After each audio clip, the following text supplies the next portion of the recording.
What would you do if the person you loved most couldn't leave the house? When 10-year-old Lucy watched her father's wheelchair break beyond repair, she made a choice that would change hundreds of lives. She walked into a biker garage with stolen tools and an offer no one expected. This is her story. Lucy Albany had learned to measure time differently than other 10-year-olds.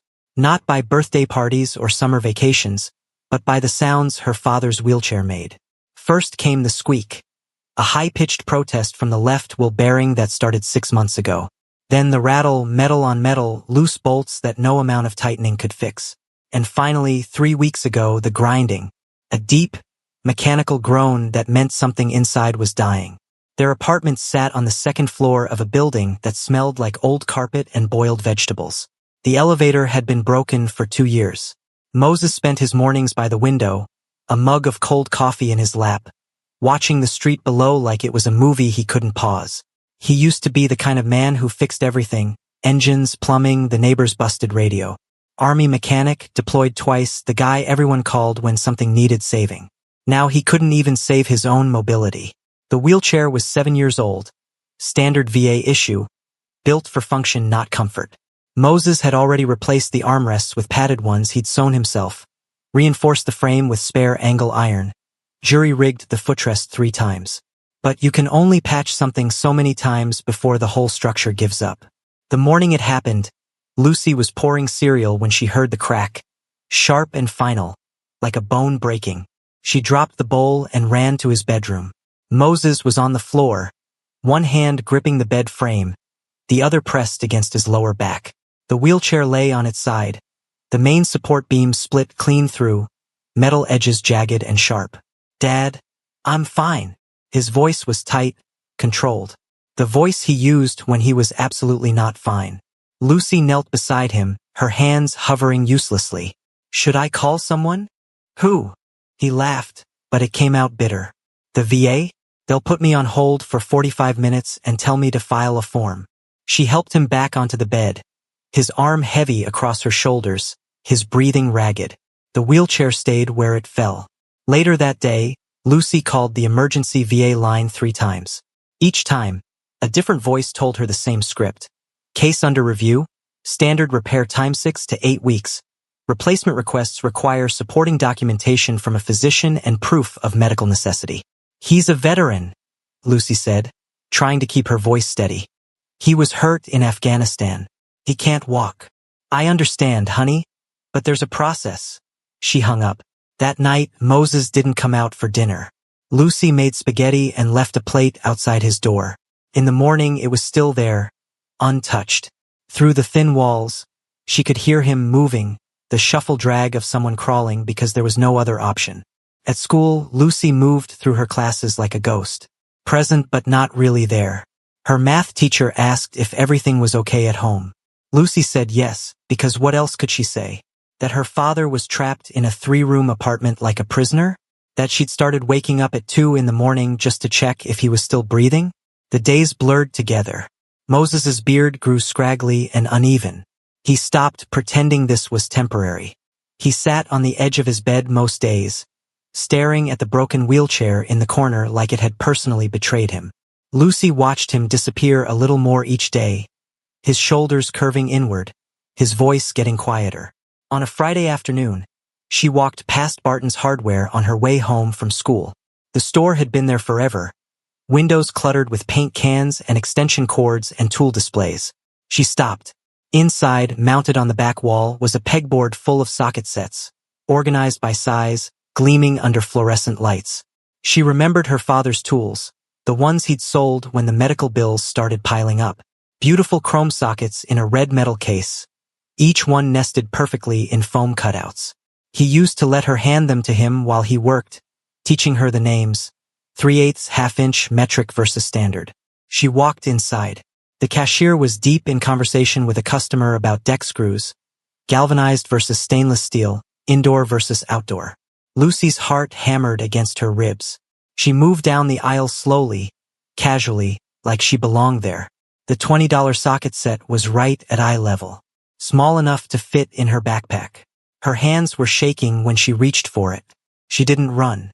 She walked out the front door, past the cashier still counting change, past the guy loading mulch into his truck. No alarms, no one shouting, just her and the weight of what she'd done heavy in her bag. That night, Lucy lay in bed holding the stolen tools, staring at the ceiling. She knew exactly where she needed to go. The Steel Cobra's garage, the one everyone whispered about, the one with motorcycles lined up outside like metal soldiers. She'd walked past it 100 times, always on the other side of the street, always hurrying. Tomorrow she'd walk right through the front door. The morning came cold and gray, the kind that made breath visible.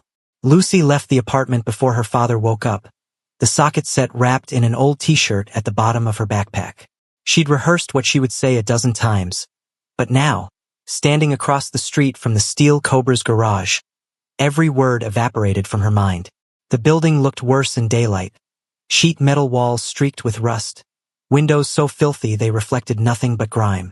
A hand-painted sign above the door showed a cobra wrapped around a wrench. 3 motorcycles sat in the gravel lot, chrome catching the weak morning sun. From inside came the clang of metal on metal, someone cursing, a radio playing classic rock too loud. Lucy waited. A man in a leather vest stepped out, lit a cigarette, disappeared back inside. A delivery truck rumbled in. Someone signed for parts. The truck left. Just people working. She could do this. She crossed the street before she could change her mind. The garage door stood open. Inside stretched wider than the exterior suggested. Ceiling high enough for a lift, concrete floor bearing decades of oil stains, workbenches buried under tools and engine guts. 4 men worked on different bikes, their vests all bearing the same patch. A coiled cobra, the words Steel Cobra's MC, stitched above and Riverside chapter below. The air smelled like gasoline and welding smoke. Lucy took 3 steps inside before anyone noticed her. Then everything stopped. The radio kept playing, but the tools went quiet. The men turned to stare. "You lost, kid?" The question came from the nearest one, a massive guy with a shaved head and arms like tree trunks. Lucy's voice came out smaller than she'd practiced. "I need help." The man wiped his hands on a rag, exchanged glances with the others. "This ain't a bike shop. We work on our own stuff." "I know." She pulled the socket set from her backpack and set it on the nearest workbench. Her hands were trembling. "I need someone to fix my dad's wheelchair." An older man with a gray beard and weathered face approached. His vest read Rooster above the patch. He picked up the socket set, turned it over slowly. The price sticker was still on it. "Where'd you get this?" Lucy's throat went dry. "Barton's Hardware." "You pay for it?" She shook her head, unable to meet his eyes. Rooster set the tools down carefully. His voice wasn't angry, just tired. "Why?" "Because my dad needs help and nobody will help him, and I didn't know what else to do." The words rushed out in a single breath. "He was in the army. He's a mechanic like you. He got hurt and now his wheelchair's broken and the VA says 6 to 8 weeks, but he can't wait that long. He can't even get out of bed. And I thought maybe..."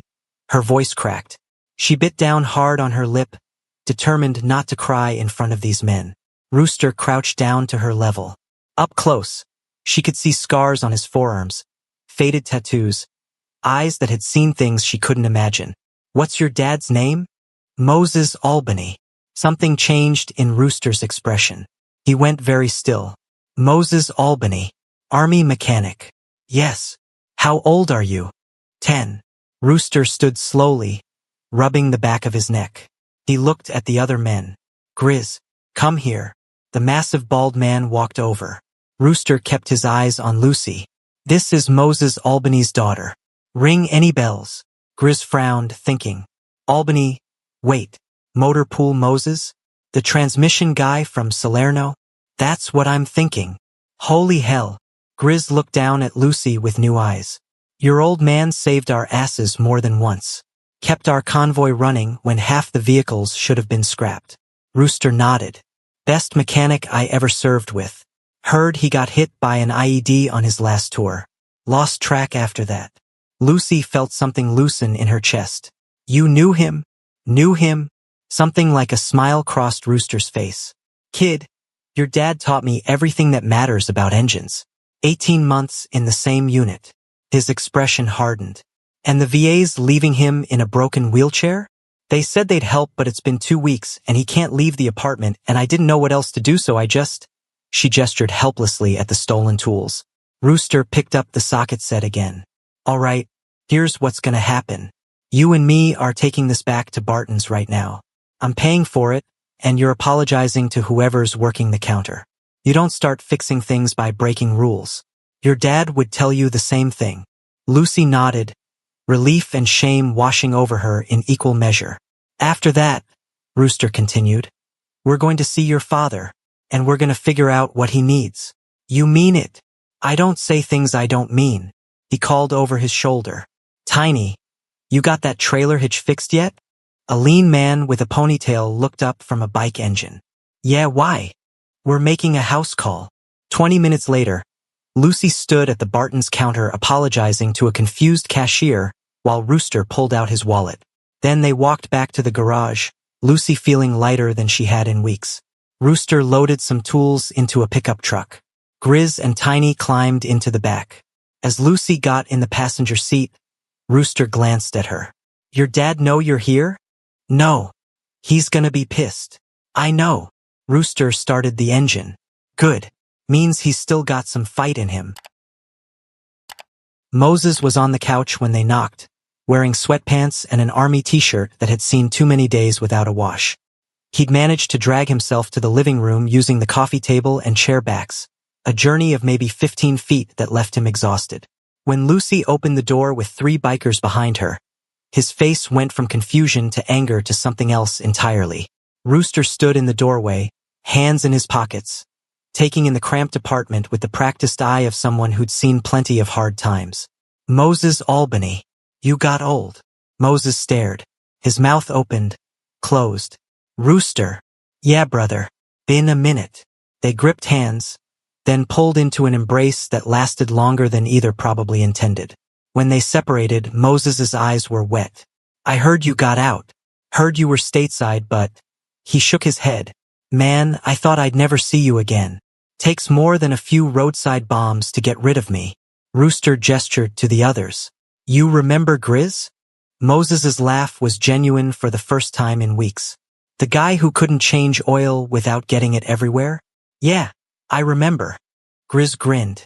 Learned from the best, Sarge. The reunion lasted maybe half a minute before Moses's eyes found Lucy, and his expression hardened. What did you do? Dad, She came to us, Rooster interrupted. Asked for help, which is what you should have done months ago, stubborn bastard. Moses's jaw tightened. I don't need charity. Good thing we're not offering any. Rooster walked past him to the corner where the broken wheelchair sat, examining the cracked frame with the kind of focus Moses remembered from their deployment days. He ran his fingers along the split metal, tested the wheels, checked every weld point. Grizz and Tiny joined him, the 3 of them communicating in the wordless shorthand of people who'd worked together for years. Rooster straightened, wiping his hands. Frame's compromised in 3 places. We could weld it, but you'd get maybe a month before it fails again. Moses's voice came out flat. Can't afford a replacement. They's got me on a wait list that stretches into next year. What if we built you something better? Moses laughed, bitter and tired. With what? Good intentions and spare parts. Actually, yeah. Rooster turned to Tiny. That Softail frame we stripped last month. The one from the 98 we were gonna scrap for parts. Tiny's eyes lit up. The one with the bent forks? Frame's solid though. We pull that, reinforce it, add a proper seat. You're insane, Moses said. You can't turn a motorcycle into a wheelchair.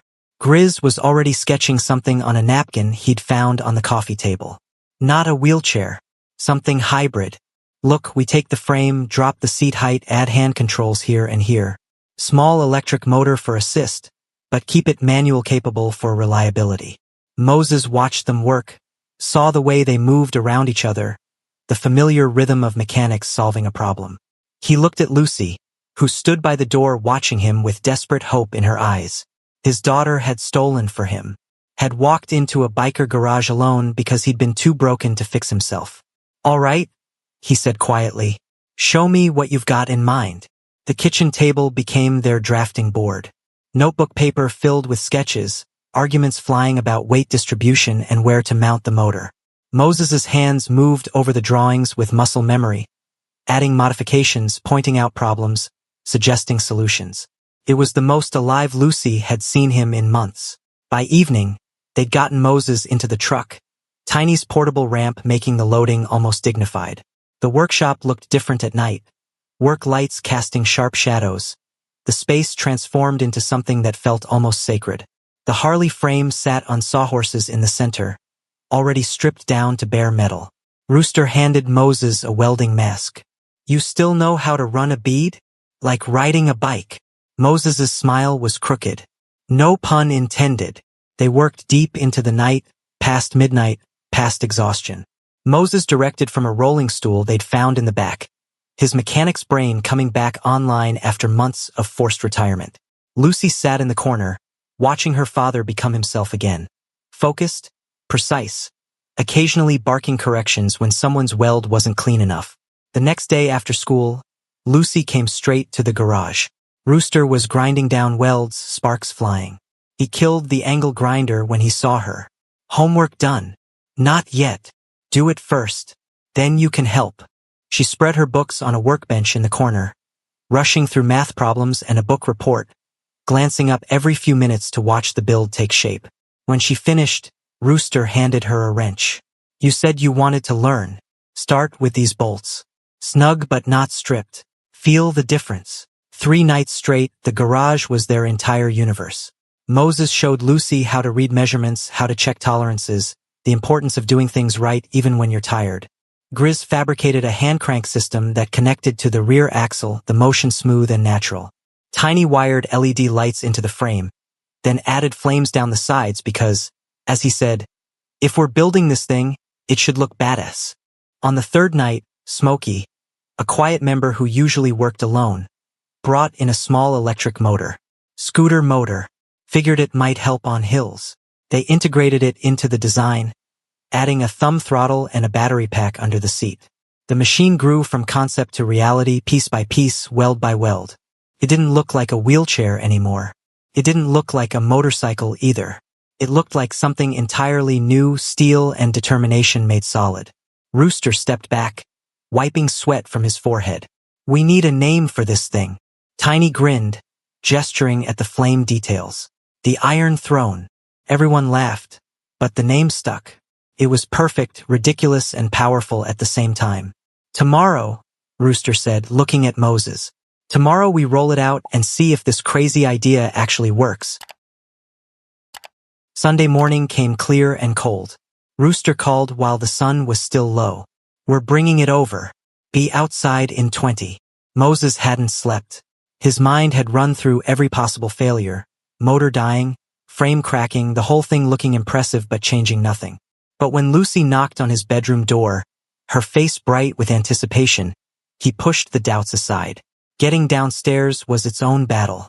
Grizz and Tiny had to carry him, his arms around their shoulders, his useless legs dragging between them. The humiliation of it burned, but neither man said a word. They just did what needed doing. Neighbors filled the parking lot. Mrs. Hudson from upstairs, the Rodriguez family, even Mr. Patterson who never acknowledged anyone. Word had spread somehow. Lucy bounced on her toes, scanning the street. Then she heard it, the rumble of engines, deep and unmistakable. Motorcycles rolled in first, flanking Rooster's pickup. In the truck bed, secured with tie-downs and covered with a tarp, was something that made the crowd go quiet. Rooster parked, killed the engine. The sudden silence felt heavy. "Ready?" Rooster asked. Moses shook his head. "Do it anyway." Rooster and Grizz pulled the tarp off. The Iron Throne gleamed in the morning sun. Black frame with metallic orange flames, chrome details catching the light, LED strips tracing the edges. It looked aggressive and purposeful, like it had been built for war. The seats sat low and wide, padded with black leather. Hand cranks extended from the sides like wings. The wheels were solid, fat, meant for any terrain. Moses stared. His throat worked, but no sound came out. They lifted him into the seat. The fit was perfect. They'd measured everything to his exact specifications during those late nights. The backrest supported his spine exactly where he needed it. The hand grips fell naturally under his palms. Rooster showed him the controls. Crank for manual power, thumb throttle for electric assist, brake levers on both sides. "Try it," Rooster said simply. Moses gripped the cranks and pulled. The wheels turned smooth, silent, powerful. He rolled forward 10 feet. 20. The motion was effortless compared to his old chair, the gearing perfectly balanced. He circled the parking lot once, getting a feel for it, then hit the electric assist. The motor hummed to life and suddenly he was moving faster than he'd moved in years. Wind in his face, freedom under his hands. He came back around to where Lucy stood, pulled to a stop in front of her. When he looked up, tears were streaming down his face. He reached for her and she climbed into his lap, both of them holding on like the world might try to pull them apart. "Thank you," Moses whispered, but he was looking at all of them. Rooster, Grizz, Tiny, Smokey, the whole crew. "I don't know how to." "You already paid us back," Rooster said. "Salerno 2010. You kept us alive. We're just returning the favor." Mrs. Hudson had her phone out. Her video captured Moses's face, Lucy's tears, the bikers standing back with crossed arms trying and failing to hide their own emotions. She posted it to Facebook that afternoon. By evening, shares were climbing into the hundreds. Monday morning brought news vans to the garage. Rooster hated every second of the interview. He stood in front of the camera, uncomfortable in the spotlight, giving short answers. "We just helped out a brother. That's what you do." But the story had legs. Disabled veteran, desperate daughter, outlaw bikers building miracles from scrap metal. It was too good not to spread. By midweek, the story had made national headlines. Suddenly Rooster's phone wouldn't stop ringing. Producers, reporters, people wanting interviews, features, human interest segments. He turned them all down except one. A morning show that agreed to donate to a veterans charity if he appeared. The interview aired late in the week. Within days, something unexpected began. Emails poured into the garage's ancient website, messages through social media, even handwritten letters. Veterans from across the country, all telling variations of the same story. Broken equipment, endless wait lists, VA systems that move too slow or not at all. Could the Steel Cobras help them too? Rooster printed emails until the stack was thick enough to bind, spread them across the workbench. Grizz read over his shoulder, his expression darkening with each one. "We can't build 300 of these. We don't have the money or the manpower." "I know."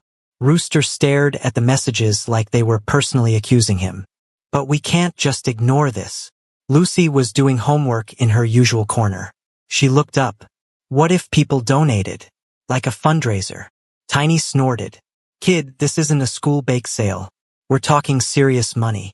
People donated after the news story though. Mrs. Hudson said her video got like 2 million views. Some of those people probably have money. Rooster turned to look at her. Really look at her. "You're saying crowdfunding. I don't know what it's called, but people want to help. They just need someone to ask." Moses, who'd been working on improving the hand crank design, wheeled over. "She's right. The story's already out there. People are already asking how they can help. We just need to give them away." The Throne Fund launched early in the week. Barebones website, simple pitch, costs laid out transparently. They needed 50,000 to see if this could work. Enough to build maybe 10 more chairs and see if the model could work. The page went live at noon. By evening, they'd hit the goal. By midnight, the number had climbed past 200,000. The number kept climbing, small donations from veterans, large checks from corporations wanting good PR, everything in between. Within a week, donations had surged past 2 million. The VA issued a carefully worded press release acknowledging the innovative community response, while declining to officially adopt the design due to regulatory compliance concerns. Rooster read it aloud in the garage, then crumpled the paper and threw it at the trash can. It bounced off the rim. "Screw 'em. We'll do it ourselves." And they did. Over the next year, the Steel Cobras built hundreds of custom mobility machines. They partnered with other clubs, shared blueprints, trained volunteers. Moses became lead consultant, his expertise finally valued again. Lucy came every Friday after school, being paid, half of it going into a college fund Rooster had opened in her name. The work was hard, unglamorous, never-ending. But every time a veteran rolled out of that garage with tears in their eyes and steel under their hands, it felt like winning a war nobody knew they were fighting. Lucy never stole again. She learned something better, how to build what the world refused to give. This story reminds us that loyalty isn't just a word, it's what we do when someone needs us most. Lucy didn't wait for a miracle. She went out and built one. What would you do for the person you love most? Drop your answer in the comments below. If this story moved you, hit that like button, share it with someone who needs to hear it, and subscribe to Embrace the Journey for more stories of courage, heart, and humanity. See you in our next video.